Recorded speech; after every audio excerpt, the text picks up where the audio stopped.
అవును, ఆయన పెద్ద బుక్ వామ్. ఇంట్లోనే పెద్ద లైబ్రరీ మెయింటైన్ చేసేవారు. అన్ని రకాల బుక్స్ ఉండేవి. కానీ ఫిలాసఫీ, సైకాలజీ ఆయన ఫేవరెట్స్. ఒక స్కూల్ టీచర్గా మొదలైన ఆయన లైఫ్ ఈరోజు సిద్ధార్థ్ గ్రూప్కి హెడ్గా, తన సక్సెస్కి, సంపాదనకి కారణం బుక్సే అని ఆయన నమ్మకం. అది ఇయర్ 2001. సిద్ధార్థ్ మాకు పెళ్ళైన 10 ఏళ్లకు పుట్టిన ఏకైక సంతానం. లేక పుట్టిన వాణ్ణి మేం క్షణం కూడా కిందకు దించేవాళ్లం కాదు. నాకేదైనా పనుంటే వాణ్ణి ఆయనకిచ్చేదాన్ని.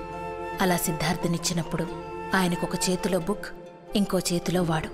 వాణ్ణి ఎంగేజ్ చేయడానికి ఆడిస్తూ, బుక్స్లో బొమ్మలు చూపిస్తూ తను మాత్రం బుక్స్ చదవడం కంటిన్యూ చేసేవారు. అలా ఓవైపు రోజులు గడుస్తున్నాయి.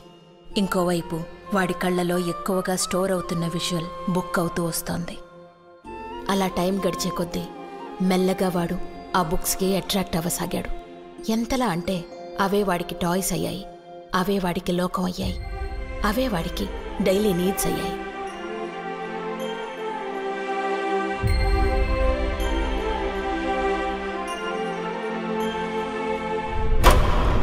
అలా కొంతకాలం గడిచింది. అప్పుడు వాడికి 7 ఏళ్ళు. ఎవరి తోడూ లేకుండా స్వతహాగా లైబ్రరీలోకి ఎంటర్ అయ్యాడు. ఆ బుక్స్, ఆ లైబ్రరీ వాడికి కొత్త ప్రపంచంలా తోచింది. ఇంకప్పటినుంచి వాడు ఆ బుక్స్తో ఆడుకోవడం మానేసి చదవడం మొదలెట్టాడు. తనకందిన పుస్తకం తీసుకుని అర్థమైనా అవ్వకపోయినా అలా చదువుతూనే ఉండేవాడు. ఆ ఏజ్లో వాడు అందరిలా ఆడుకోకుండా బుక్స్లో మునిగిపోవడం మా ఆయనకు ఆనందాన్నిచ్చింది. తన పోలికలొచ్చాయని.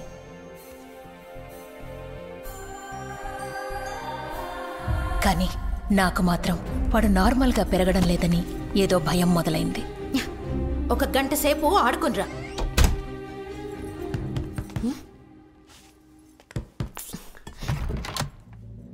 రే సిద్ధు,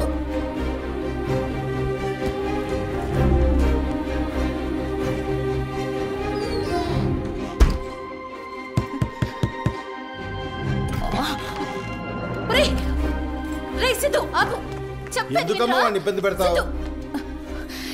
అది చదువుకోవడం మంచిదేగా, వదిలే. కానీ వీణ్ణిలాగే వదిలేస్తే ఏమవుతాడోనన్న నా భయాన్ని నిజం చేస్తున్నట్టుగా ఒక ఇన్సిడెంట్ జరిగింది. రే ఏమైంది? ఏమైందిరా? ఏంట్రా? రే అయ్యో, రే ఏంట్రా? ఏం రియాక్షన్ లేదు? ఇంత దెబ్బ తగిలింది, నొప్పి రావడం లేదా? వస్తుందమ్మా, కానీ ఏడిస్తే నొప్పి తగ్గిపోదు కదా.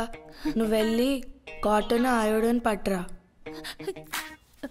రే ఆ రోజు వాడన్న మాటకి షాక్ తగిలింది. వాడి థాట్ ప్రాసెస్లో జరగబోయే పెద్ద మార్పుకి అదొక ఫస్ట్ ఇండికేషన్లా అనిపించింది. ఆ రోజు నుండి ఓవైపు నా భయం ఇంకా పెరుగుతూ పోయింది. వాడు మాత్రం ఇంకా చదువుతూ పోయాడు. అలా వాడు 12 ఏళ్లకే ఆ లైబ్రరీలో ఉన్న బుక్స్ అన్నీ చదివేశాడు. అంటే వాడు చాలా చిన్న వయసులోనే వరల్డ్ ఫిలాసఫీ, సైకాలజీ చదివేశాడు. అప్పుడు వాడు 7th క్లాస్లో ఉన్నాడు. ఓ రోజు ఏమైందంటే, సిద్ధు తాతయ్య,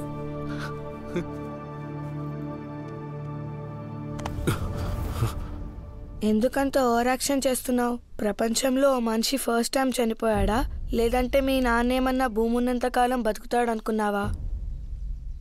ఏదో రోజు చనిపోతాడని నీకు ముందే తెలుసు కదా. ఈ పాటికి మెంటల్గా ప్రిపేర్ అవ్వాలి కదా. What was the use of reading so many books? I guess it was waste of time and money. ఆ రోజు వాడన్న మాటలకి ఇంకా పెద్ద షాక్ తగిలింది. వాడి మైండ్ సెట్ ఏంటా అని భయం మొదలైంది. ఆ బుక్స్ ప్రభావమో లేక వాటిని అర్థం చేసుకున్న వాడి పాయింట్ ఆఫ్ వ్యూలో ప్రాబ్లమో తెలియదు. కానీ మెల్లగా వాడిలో లాజిక్స్ పెరగడం మొదలయ్యాయనిపించింది.